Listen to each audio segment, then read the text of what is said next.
Hello friends, welcome back to the channel. Thank you for joining me today. Today I'd like to tackle a question that I've been asked a lot lately. In my near-death experience interviews, the people that I'm speaking with will often make this statement: there is no judgment.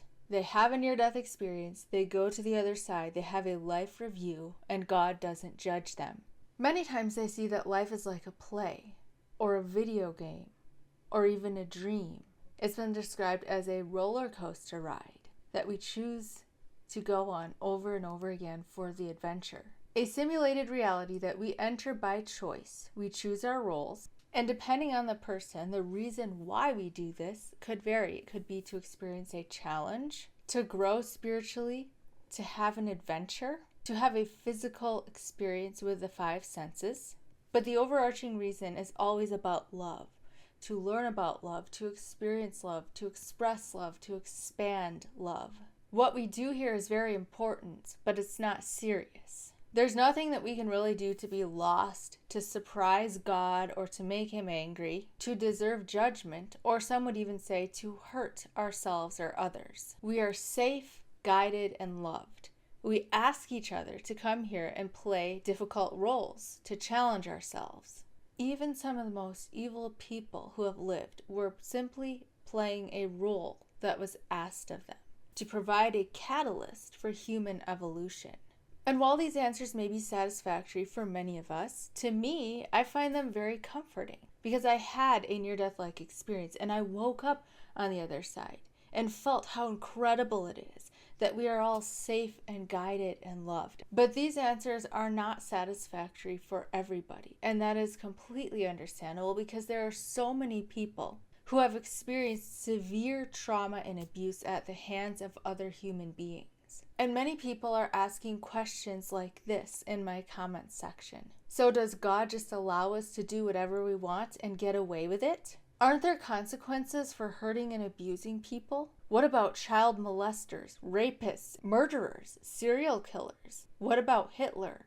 And these questions deserve answers. I'm going to say up front that the answers that I am going to present in this video may not be satisfactory to everyone.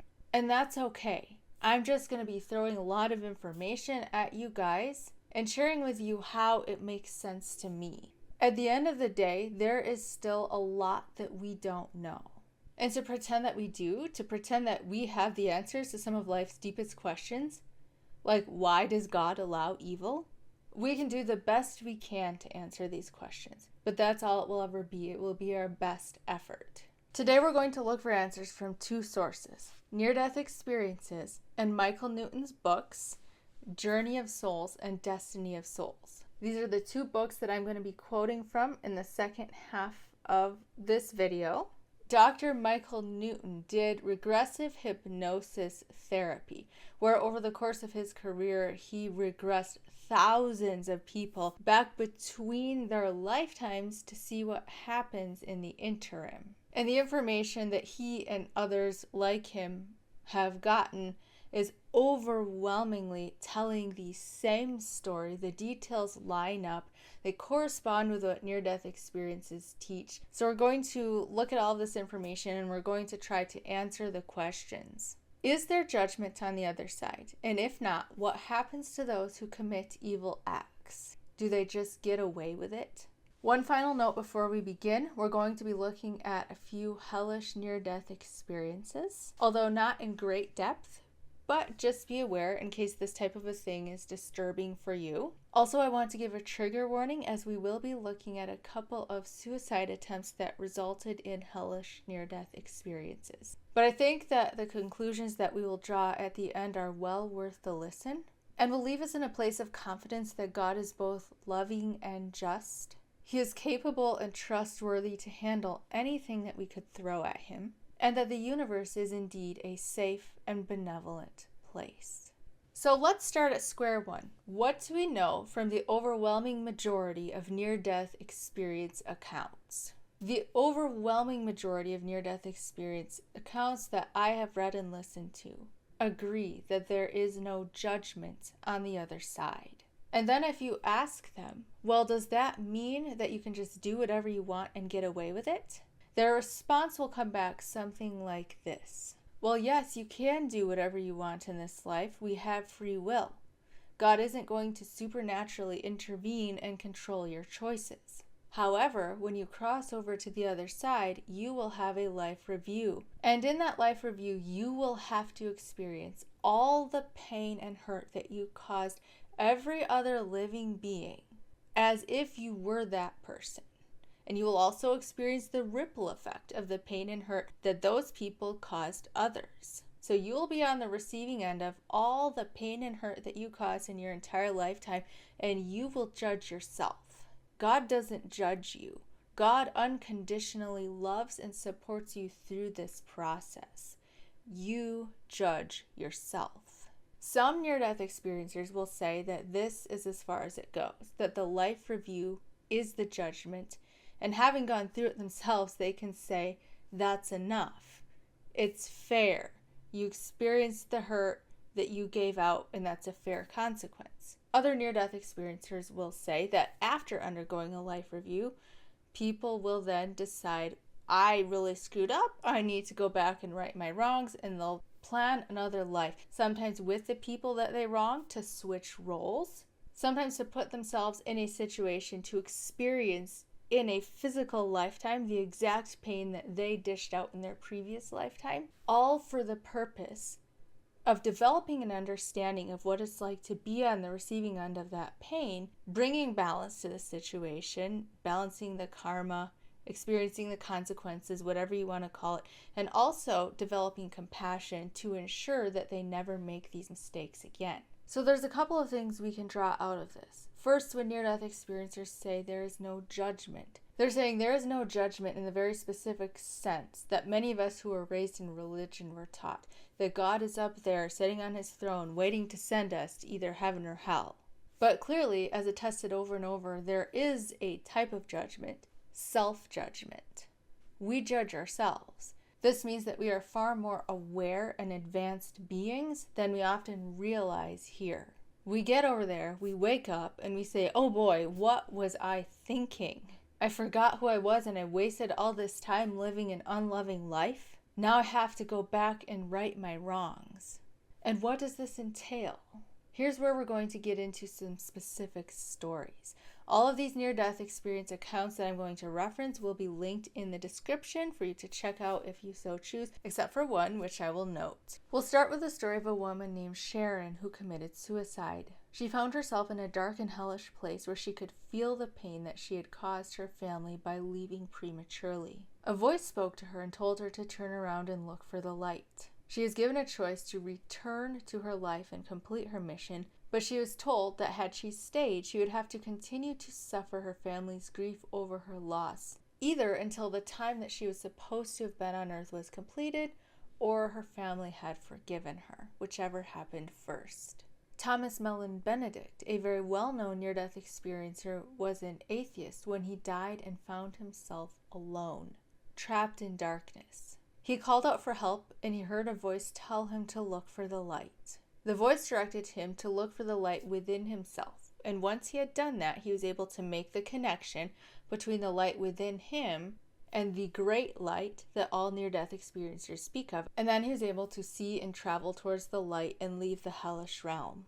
Angie Fenimore committed suicide and found herself in a hellish realm, which she describes as a gray space of nothingness. She was surrounded by people who could not see her or hear her and didn't seem to be aware of each other's presence. She heard a voice say, "Is this what you really want?" And she became aware of the light, which she recognized as God, which was shining and speaking thunderously to her outside the hellish realm. She then became aware of another being of light who she identified as Jesus Christ, who had been next to her in hell the whole time, but she could not perceive him until she opened her eyes and mind to the light, and she ended up leaving hell with Jesus Christ. Howard Storm was, by his own description, an angry atheist and not a nice person. He followed what ended up being malevolent beings into hell, where he spent what felt like an eternity before it crossed his mind to call out to God for help. And of course,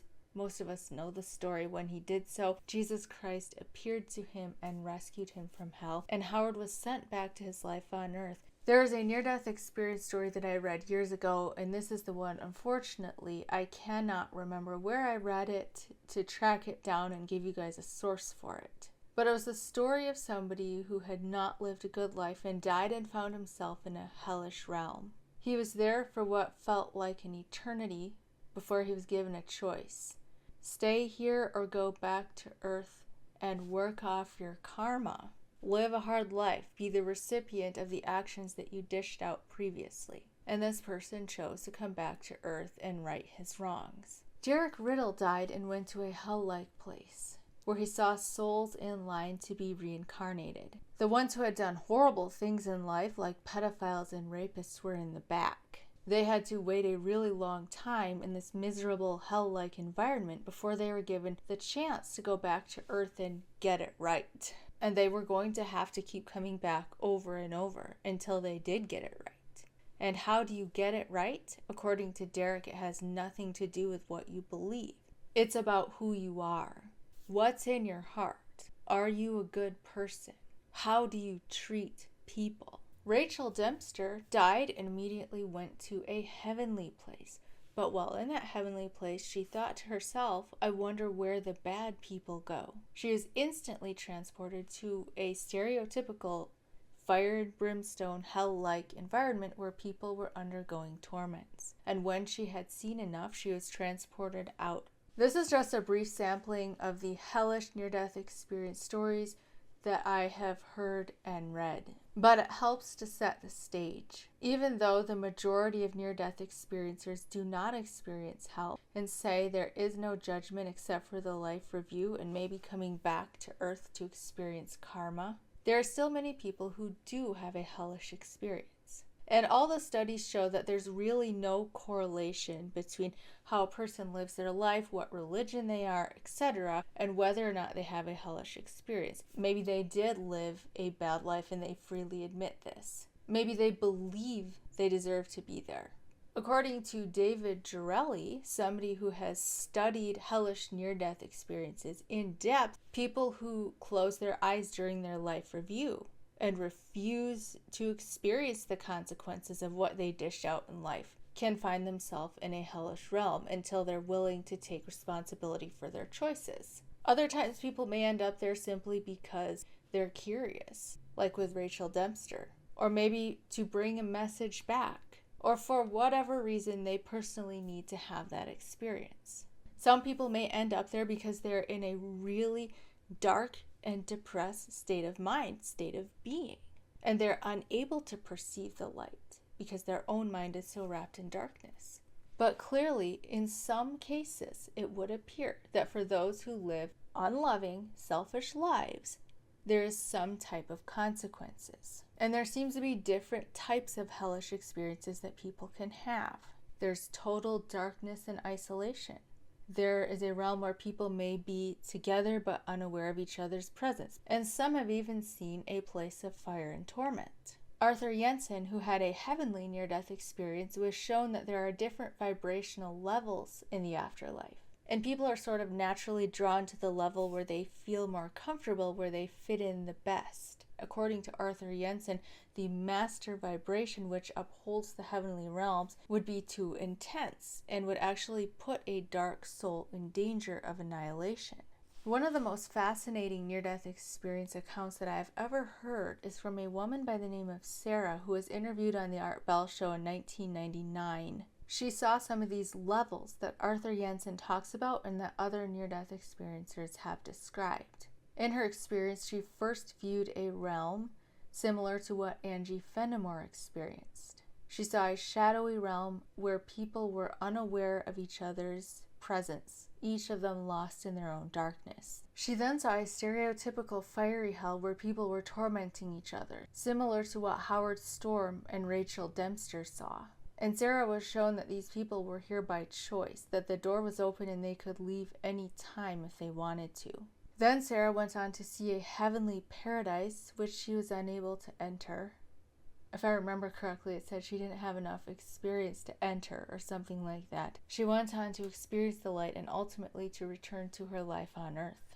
What do we learn from all this? There are different places that people can go in the afterlife, and some of them are places of suffering. And sometimes these places of suffering do seem to be connected to the way that people have lived their lives, or their state of mind upon entering the afterlife, what they think they deserve, the hells that they are creating for themselves with their own thoughts and emotions and beliefs about themselves or about God. If we take these stories at face value, these people don't appear to be undergoing judgment. They most likely need to undergo some healing or some type of spiritual evolution or awakening in order to have the desire to leave that place. Calling out to God or Jesus, or simply becoming aware, remembering God's existence at times, or looking for the light is always, in 100% of stories that I've read, a surefire way out of a hellish realm. We do see hints in many of these stories that people are required to return to their lives and right their wrongs. Now let's look at a second source, Michael Newton's books. What we're going to find is that the subjects that Michael Newton interviewed basically say the same things that near-death experiencers say, except from a far more comprehensive and organized point of view. Michael Newton discusses at length, or I should say his subjects in telling their stories discuss at length, how the vast majority of humans are spiritually mature enough and responsible enough to direct their own evolution, with guidance, of course. Most of us wake up on the other side, have our life review, sit down with our guides and the elders, and go, oh wow, I could have done this and this and this so much better. And we want to jump right back in and do it over. And oftentimes people's guides will have to hold them back and say, no, take a break, get healed and rested up before you jump back in, because you'll be more likely to be successful. So for the vast majority of people, it does seem that there is no need for God to judge us because we are so quick to take responsibility for ourselves. But what about people who inflict real harm? What about rapists, serial killers, child molesters? What about Hitler? Taken from Journey of Souls, page 45. There are souls who have been so severely damaged that they are detached from the mainstream of souls, going back to a spiritual home base. Compared to all returning entities, the number of these abnormal souls is not large. However, what has happened to them on earth is significant because of the serious effects they have on other incarnated souls. Dr. Newton goes on to say that in the case of souls that have been subverted by or had complicity with criminal abnormalities in a human body, that the guides of these souls will isolate them and they will go through a process of rehabilitation.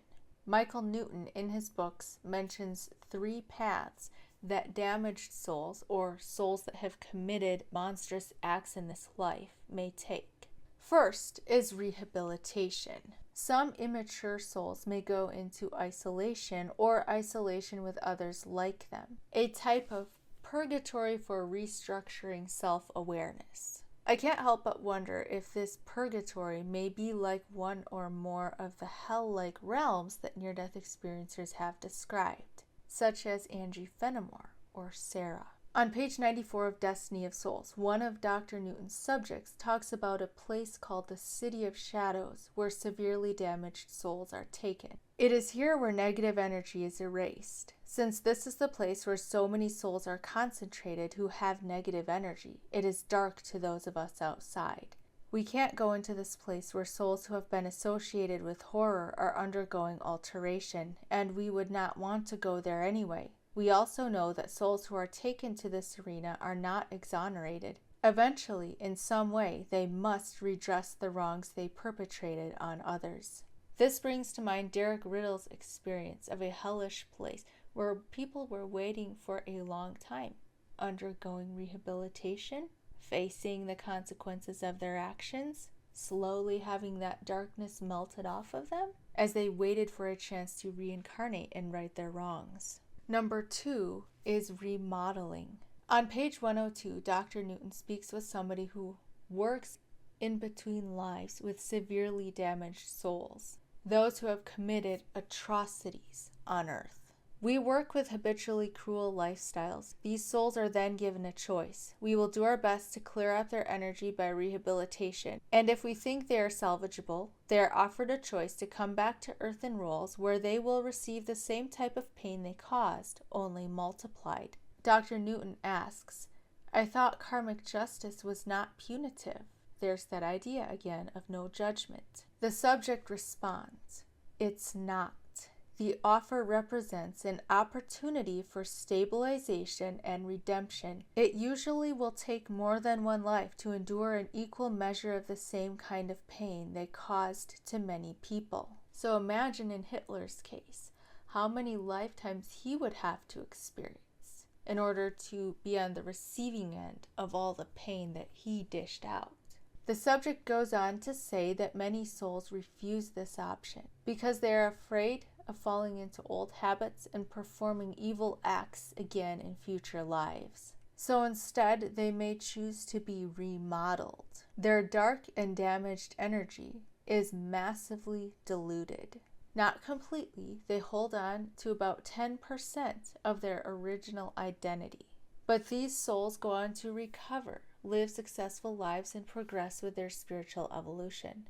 So their choice of consequence, rather than living multiple lifetimes facing their karma and potentially falling into the same patterns, is that they have to lose about 90% of their identity. And this brings to mind what Howard Storm and I discussed in one of our interviews.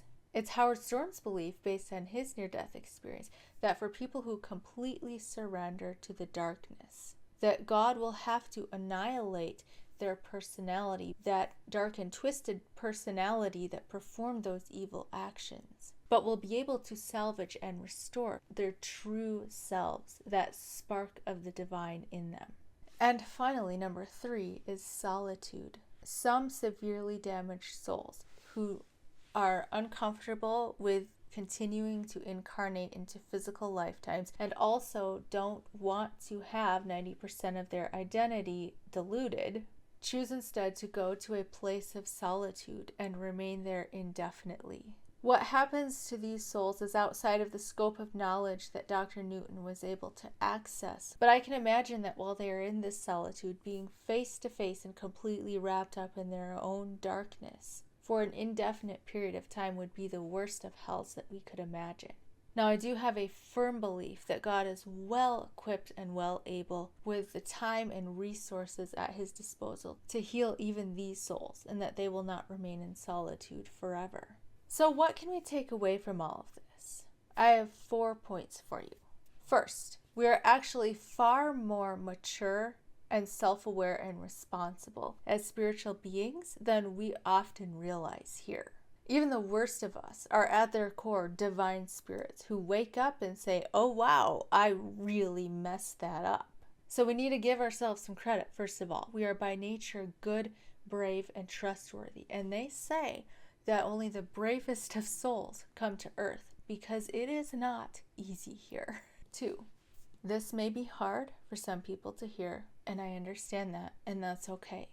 But we are all met with love and understanding when we pass on, no matter who we are. And we have to take into consideration there are so many factors that play into our lives here that we don't necessarily understand from this point of view. Some people that we consider to be very evil may actually be playing a role that was asked of them. Others may be immature souls, young souls who took on too much and ended up succumbing to genetic predispositions or traumatic environments. And we can rest assured that God takes all of these things into consideration. He judges us justly according to our intentions, our environment, what influenced us. Even the most evil among us are loved. Some may be so darkened that they cannot sense this love, but it is still there. There are consequences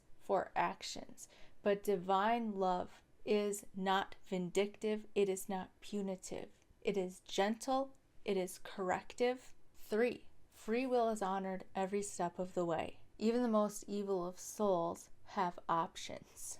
Multiple reincarnations, personality diluting, or stay in solitude where you can't harm anyone. 4. We can trust that God, the universe, the elders, and the guides that are working with each one of us are benevolent, good, wise, just, and capable of handling and helping us to correct our errors. These two things can both be true at the same time. God does not judge. He unconditionally understands and loves even the worst among us. And yet, God is just. We are held accountable. And we, most of the time, choose to right our own wrongs and undergo measures to ensure that we will not make the same mistakes. We are living in a good and benevolent universe that is designed to bring out the best in all of us and ultimately to drive us towards expansion in love. Be loved, be happy, be at peace, and thank you for watching.